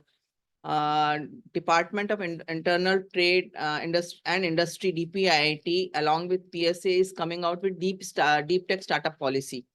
So that is also under, it will be unveiled, and there's a lot many scope where faculty could be excited if we have a policy in place. I think now, sky is the limit. We have everything. Government is also really proactive and contributing. You need to, and you have good ecosystem. Only thing you have to keep a tap when is the proposal coming, and have a prior consultation, what is expected, how it is done. I think then you can formulate really a good proposal, and we collectively could contribute to various national aspirations when it really comes to climate, clean energy and sustainability. I think with collective efforts, we have a long way to go, but I think small steps also matter a lot. So thank you all for inviting me. Thank you, Dr. Anita, for a very elaborate and detailed presentation. And you talked about many subjects, many topics related to energy, climate change, and sustainable technologies. I would also like to mention here that Honorable Founder President has conveyed his sincere best wishes and heartiest blessings to you and your family. And he has expressed his confidence and faith that in 2024, you would be further contributing and great achievements in everything, you know. So thanks very much. Now, I would like to now start, talking to our faculty members who have, made their project proposals. They have put up their project proposals and also would like to do it in future. So presently, I would like to start with Atul Thakur, but I think I would request that please, for the paucity of the time, this is already one o'clock here, and 1:30 we should now finish this before we start lunch and so on. So some of the faculty members, we are also inviting them for lunch here. They can talk over the lunch time with Dr. Anita. But I would like to start with Dr. Atul Thakur. So you please talk about your project. Yes, good afternoon, ma'am. I'm Dr. Atul Thakur from Haryana campus. Actually, we are working on nanomaterials for multiple applications like metamaterial, water purification, hydrogen gas sensor, hydrogen production, hydroelectric cell, radar absorption. So likewise, there are so many domains we are working on, and recently we have submitted one project in BRICS. So our yes, ma'am. Get information because that is not. Yeah. Whether it is because within our international division, yes, ma'am. I think international Yes. division is driving it. Yes, ma'am.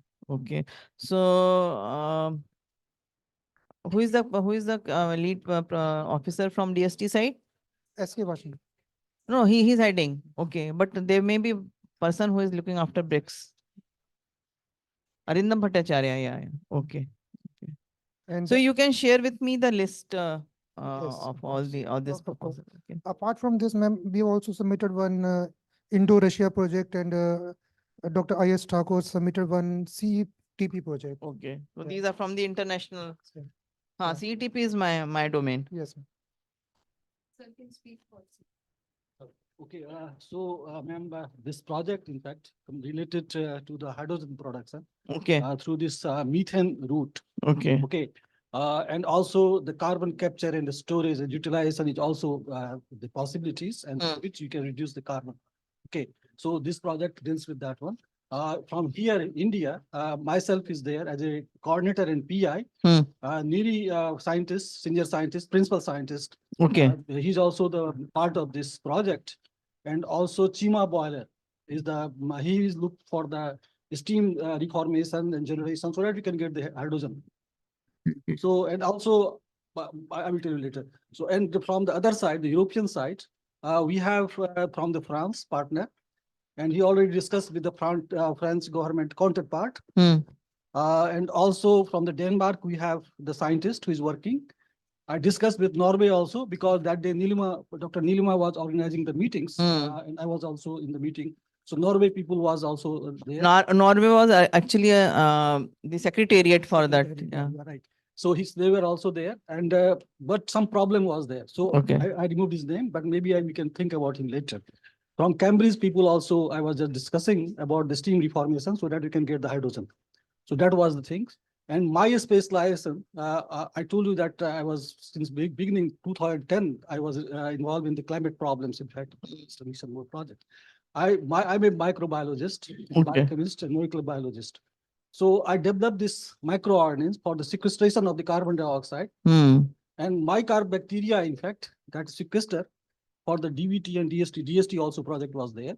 This makes a lot of lipids. So I made the biodiesels and I run the car. Okay, and also generator and other things. So still the biodiesel is with me. So that bacteria can be used for the upgradation of the methane by the biogas. So the getting the biogas is the first challenge. Second challenge is that how you will upgrade the biogas to get the methane. And when you will go for the biogasification and the steam reformation, you will get the 65% hydrogen.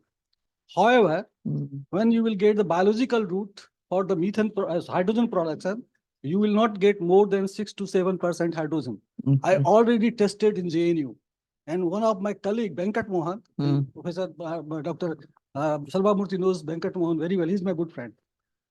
So it is very difficult to get from the biological route. So you have patent for this? See, in JNU, patent. Yeah, so that is why I joined here, sir. I joined Amity University, and there is a lot of possibilities in Amity University. Sir, we will help you planning the patent. Yeah. I filed 6-7 patent recently, but not related to hydrogen. Thank you so much, sir. Thank you. Lot of possibilities here. Thank you. I think there is a lot of connect which is happening here. Yeah, so very nice. I would now request Dr. Sandeep Chakrabarti to please talk about his project. Yeah, good afternoon. I already finished one project from UGC DAE on carbon dioxide sequestration from carbon dioxide to methanol using solar radiation. There we have used titanium nanorod and MOF, metal organic. Department of Atomic Energy. Yeah, UGC DAE. Atomic Energy. No? Yeah. So MOF we have used with solar radiation. That MOF actually captures the carbon dioxide, supplies as a cylinder, and it produces methanol. Metal organic framework. Metal organic framework. Recently, last year, we got a project from DST with collaboration with NIT Durgapur about solar-based desalination of water. Underwater technology. Underwater solar technology. So- Solar technology, and we have developed another material, membrane-based material for desalination using solar light. We have submitted to There were ACR. recent calls under water technology. Have you Yeah. applied? Not that one, Okay. but I have applied in ACRB also. SCR. So I will, me and Dr. Professor Shikharwar have applied in ACRB, but we have a bigger plan for that, how to get the desalination, bigger plant, etc. But we have with Manoj and others, we are making a consortium on CCU, that is carbon capture and sequestration. That's- You always make a mega project where you find a solution. That is what many actually do. You integrate with IoT, Patenta is already IoT consortium, we have signed the MOUs with IoT. So CSIR is a very partner. Look for partnership and attack and give a solution in a mega scale. So something which is really impact making. And for DST also, we can say, okay, through this support, we have really delivered this, which is actually lauded by everyone. Small projects at lab level, nobody will say, okay, we have supported n number of projects and so many patents, but something really which is really notable and which can be appreciated. So in most of the programs within our division are run on consortium, largely on consortia, because we have a network of more than in each project. There are 4, 5 institutes, and sometimes they join hands with startups, industry also. So that's how they bring in a lot of disruption. But like really, we also need to enable and advance the technology. Currently, it is restricted to 5, or how we can really bring to that 5, 6, 7, along with industry translation, bring it to pilot level. So all these have to be, or it could be in a phased manner. See, first phase is targeted to at a lab level. Phase 2 is this much, because we have a scheme wherein first phase is successful. We can, if it is really required for the nation, we can have second phase proposal without much hassle. Okay, so thanks, Sandeep. You want to say something? Sing some? Very important. Huh? And this area, let them. Yeah, let them finish. So we can talk about lunch also. No, with our- I'll speak here. Last, give me 1 minute. if I have. Dr. Manoj, Thank you. please introduce yourself. Good afternoon, ma'am. I am Dr. Manoj Raula, working in the Department of Chemistry. Currently, I am pursuing 2 projects, one under CSIR funded and another by SERB, TS2 funded. And both are related to hydrogen generation. One is hydrogen generation, another one is CO2 reduction. And very currently, recently, I have visited Yale University for doing as a SERB SIRE fellow. There, I also learned the basically mechanistic study related to the hydrogen generation and CO2 reduction, like the PCET, maybe you know, proton coupled electron transfer and oxygen atom transfer weight reactions. So basically these things, these mechanistic studies helps us understanding the actual process, chemical process, which is actually carried out during the photosynthesis. If we know the things better, then maybe we can plan in a better way. So that was the background behind all these studies.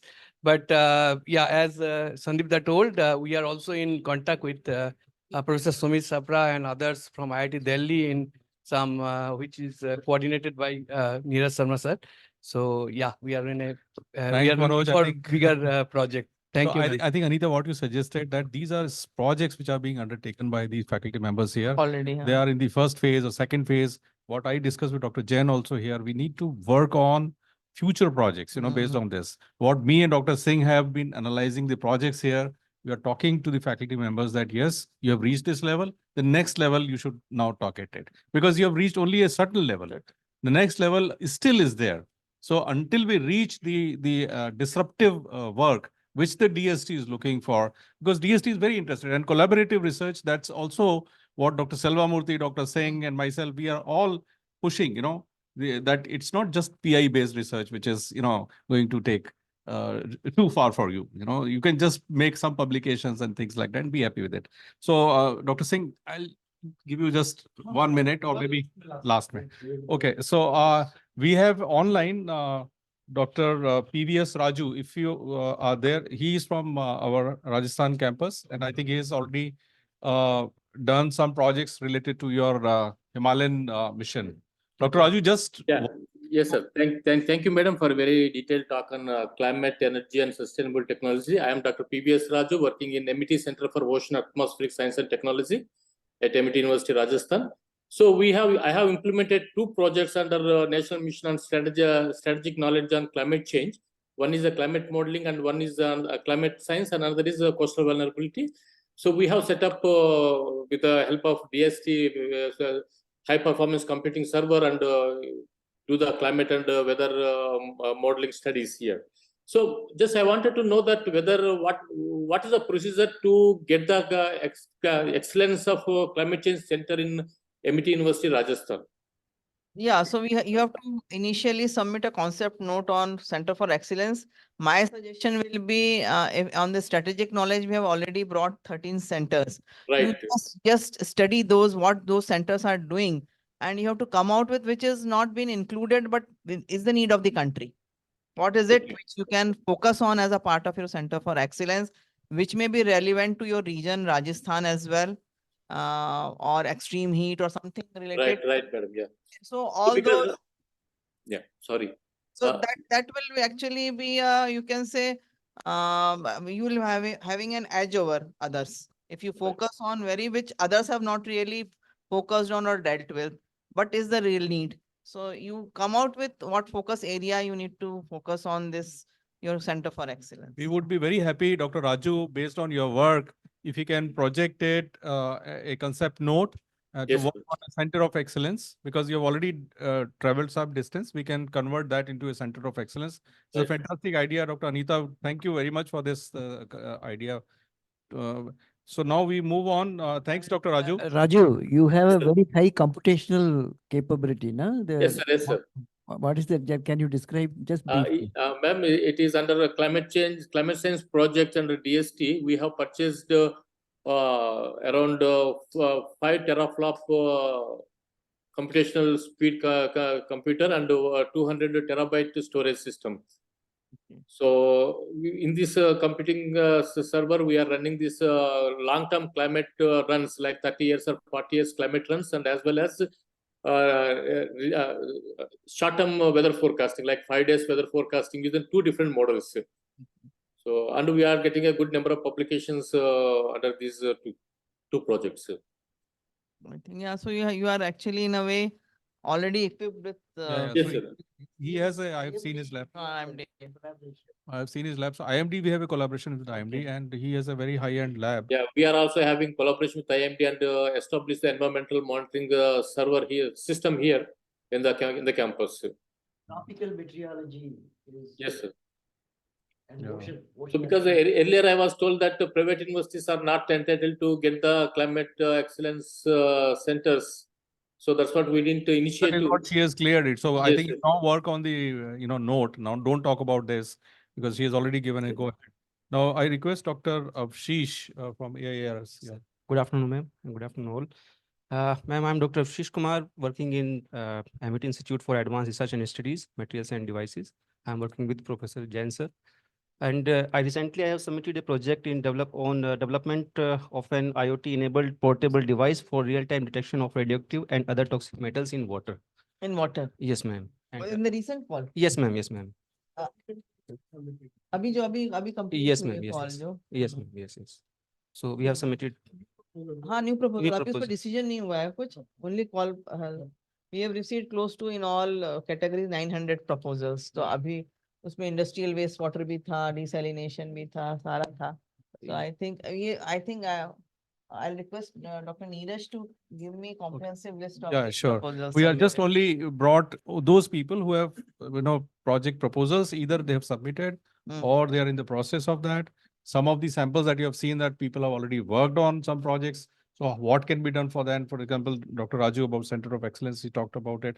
So I will certainly prepare a list of that and convey to Dr. Manoranjan. Yeah. Good afternoon, ma'am. I'm Dr. Dr. Manoranjan Nayak. So So I am working in this same area from last 15 years. And I have done my PhD in CSIR, then postdoc at IIT Kharagpur and KAIST, Korea Advanced Institute of Science and Technology, and working on this carbon dioxide sequestration by using different microorganisms like microalgae bacteria consortium, microalgae yeast co-culture system. So we are using different flue gases, coal-fired flue gases for sequestering those flue gases and generating the biomass. Okay. And from the biomass, we are generating the wealth like lipid, carbohydrate, protein, and lutein products. So these are my area. I have already applied different project and recently developed another project in collaboration with IIT Delhi under the guidance of Nikhil sir. Development of microalgal biorefinery for flue gas carbon dioxide sequestration and concomitant production of biofuel and byproduct. Where you submitted Now this? we are We are still in the process of. Formulation of the Formulation of the proposals, yes. Project we have already submitted for next call. Okay. We have just started. Because CETP is a big call, big project, so it cannot be and multiple here of at projects. Amity, I have developed two different laboratory, algal biorefinery laboratory and yeast biorefinery laboratory, and a Okay. pilot plant also. Okay. Outdoor pilot plant we have developed for cultivation of microalgae in outdoor raceway plant. Okay. So that we can test it our laboratory result in outdoor cultivation system, whether it is giving the same result or it is giving different result. Dr. Now we are Nayak is a DST Inspire Fellow. You are from the agriculture otherwise background. or No, I'm from biotechnology department. Biotech. Thank you. Thank you, Dr. Thank Nayak. you. Thank you. Dr. Devada, please. I am Professor PCS Devara from Amity University, Haryana. In fact, for a long time, I have been associated with NASA. Okay. So in that project, actually, I have developed national first instrument now at Amity University, Haryana. Area sun sky radiometer, which can measure the day and night time aerosol optical depths and then gases, some of the gases optical depths. And then actually now I'm planning of extending this facility to EMINet. So we have almost 13 MT universities in the country. So I have already put up a concept note to NASA. They have almost agreed, but we are working on that to set up a EMTnet for this solar sky radiometers under NASA.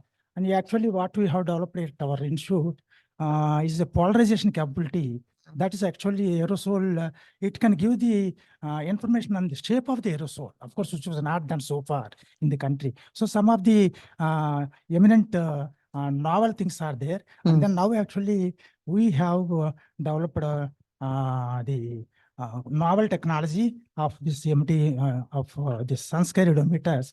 And actually 3 of our projects are pending with the DST. Where exactly for our environmental pollution and all, many people are talking about this. So I would request everyone here, sitting here, Well- those who have the projects submitted to DST, please give us a list of that. We can request Dr. Anita to help us out in finding out what can be done with them, what is the best possibilities, how they can be supported. Also, what is the network or other things, what DST is looking for, you see? Because Yes. DST, as Dr. Singh mentioned in the very beginning, is the mother of funding institute, right?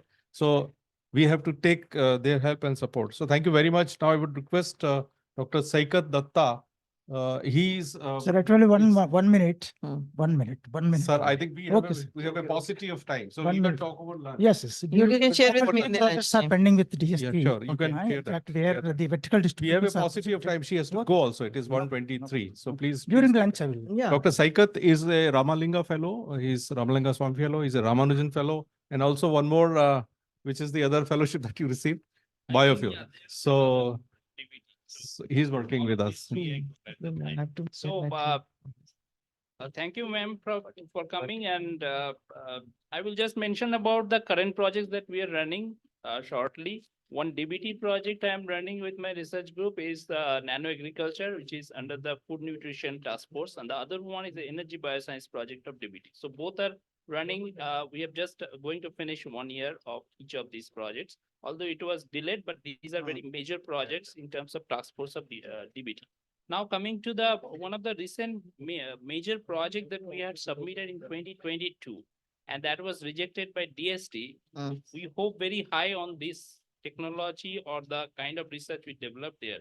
The project was on under the hydrogen call, hydrogen fuel call, and the title of the project was low band gap heterojunction photocathode with for H2 generation in PEC cell. So we had an industry partner also in that. Along with that, I had research partner from IIT Jodhpur and Indian Association of Cultivation of Science. So those two professors are very experienced in those. HFC is called, areas. yeah. Yeah, so hydrogen fuel cell. Uh, But we didn't get a good response from the reviewer or the committee. We didn't hear about this after Okay. that. I think my colleague Ranjit Pai is the nodal officer for driving these Yeah. projects. Yeah. So, recent one more call has actually finished. Did you apply in that? We haven't applied after this Okay. project, so we will be planning for it. But I would like to know a little. I bit think what I'll suggest you, why don't you come and meet my colleague Ranjit to have a good understanding why it was rejected and what DST is looking for. So what kind of comments reviewer gives so that you can really polish and fine tune your next proposal. Right. It's a very good suggestion. I think this is what the network and the connect we are looking for. Yeah, in fact, we. You know, tried otherwise you from keep the- sending them, it goes into a dark box or somewhere, you know, you never No, no, know so what is happening over there on this side. Yeah. So can I request Dr. Yadav just 1 minute, please? Yes. Thank you, sir. Good afternoon to all. Ma'am, we have submitted a project proposal to Solar Energy Corporation of India under MNRE, as you said in your presentation. That is green hydrogen generation technology with artificial intelligence with solar photovoltaic power system, so that there is no carbon emission through electrolysis of water. And it was shortlisted also, and I was given opportunity to present, and it was presented also. But one bottleneck is there. They want first prototype to be shown to the expert committee and then allocation of fund. I need your kind guidance on this. Thank you. this is a MNRE proposal. Okay. so- Solar Energy Corporation of India. Okay. had plotted the proposal.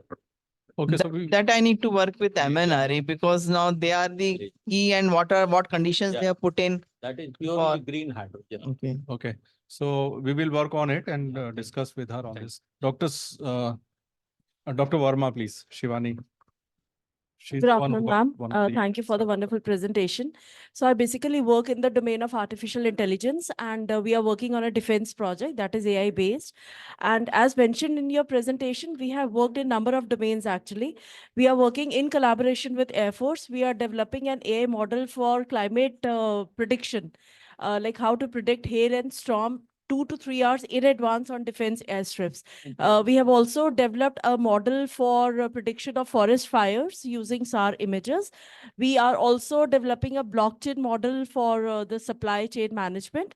So maybe under your guidance, we can set up an AI center for this climate prediction. And we have also submitted Indo-Russian project in collaboration with Leti University. So Wait, I'll, so that Indo-Russian project submitted to whom?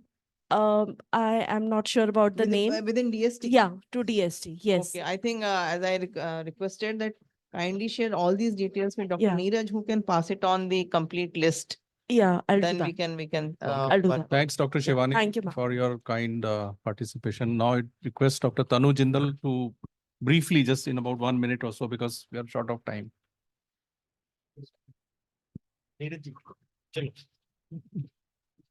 Good afternoon and such wonderful presentation. In fact, in one concise manner, you have told about all climate change schemes. In fact, we have completed 3 projects with DST and I've met you also before earlier in the DST. Recently, we have been working for past 2 years to produce biofuel production using nanocatalysis.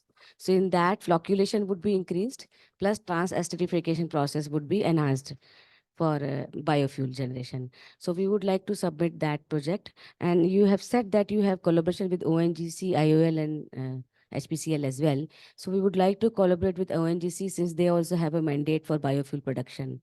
So I would like to seek your advice and submit the proposal in CPT. G20 Global Biofuel Alliance has already been announced. Yes. So I think this will fall in our you can say targeted domain. You should just simply keep the proposal ready. When the call is made, because we have to reorganize my calendar for call for proposals. So under clean fuel, this will fit in. Okay. Thank you so much. Thank you, Dr. Sunita. Yeah, thank you so much. I think time is due to paucity of the time. I'll just tell that in Amity Institute of Applied Sciences, whatever areas you have mentioned, we all are working on those areas. For example, I'm working in fuel cell membranes because Nephron is very expensive. So we have prepared anion exchange membranes. This was a funded project from IAEA Austria, and we have completed that, and we have filed a patent for that also. And next is for sustainability. We are working on recycling of plastics, and that is again a project under IAEA. And then my faculty members are we've got a very good group of my faculty members, Dr. Sangeeta Tiwari, Dr. Seema Garg, and Dr. Manoj Rolla. They are all working on carbon dioxide sequestration, then functionalized material for carbon dioxide capture. So what exactly I would like to say that when you say that Center for Excellence, so we would be very happy to take your guidance that how can we establish a Center for Excellence for hydrogen energy, because they are working on water splitting, we are working on hydrogen capturing. So I think we have the expertise in my faculty members, this thing. So we would need your guidance for that hydrogen. Align also the key startups in this domain, industry in the nearby region. Right. To really make it a true worthy center for excellence. And it should be open for all. Yes, yeah. It should be National Center for Excellence, wherein you can really motivate in and around faculty, researchers, industry. Right. Make use of the Center for Excellence. So we can submit that for Center of Excellence. We have to make a proposal and we have to submit it to DST. Yeah, And, against call for proposals. Against call for proposal, right. Okay. Thank you so much, ma'am. I'm very sorry that those who have not been able to participate here, it is not by intention, by choice, but by time. It's already 1:30, so we are trying to close it as quickly as possible. But nonetheless, those who have not been able to see this ongoing session, a full recording of the session will be provided so that those who are interested in, they can contact Dr. Shefali for a clip or something, and they can see about this. So with this, I will stop here. I request Isha to give a vote of thanks. Thank you. Before proposing vote of thanks, can we facilitate, ma'am? Yeah, please bring those. Yes, sir.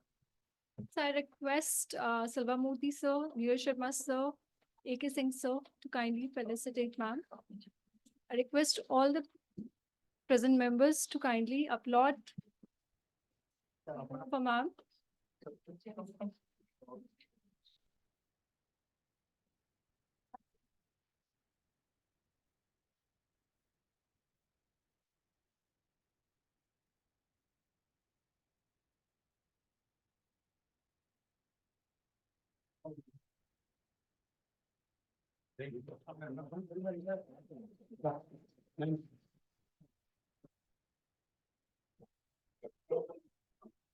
Thank you so much, sir.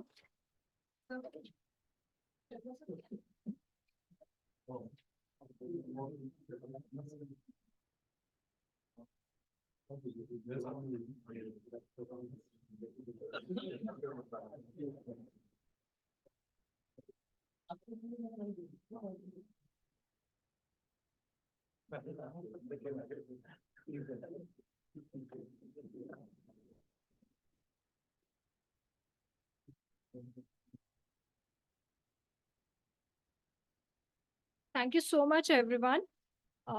Today, we mark a day where we learned about various issues and opportunities related to the major global issues pertaining to climate and energy.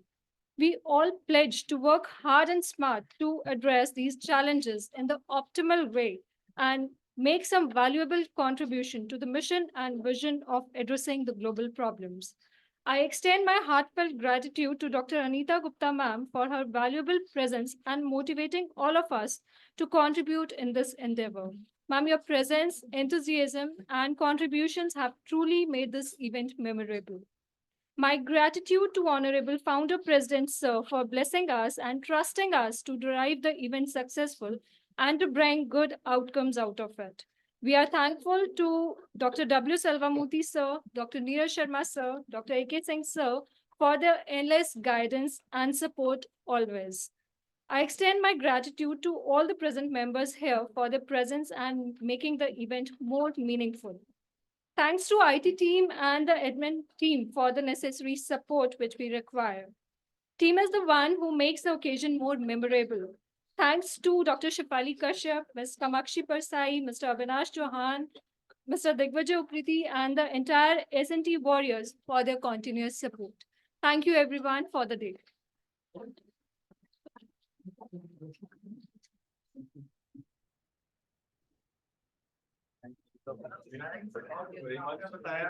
आपको याद रहता है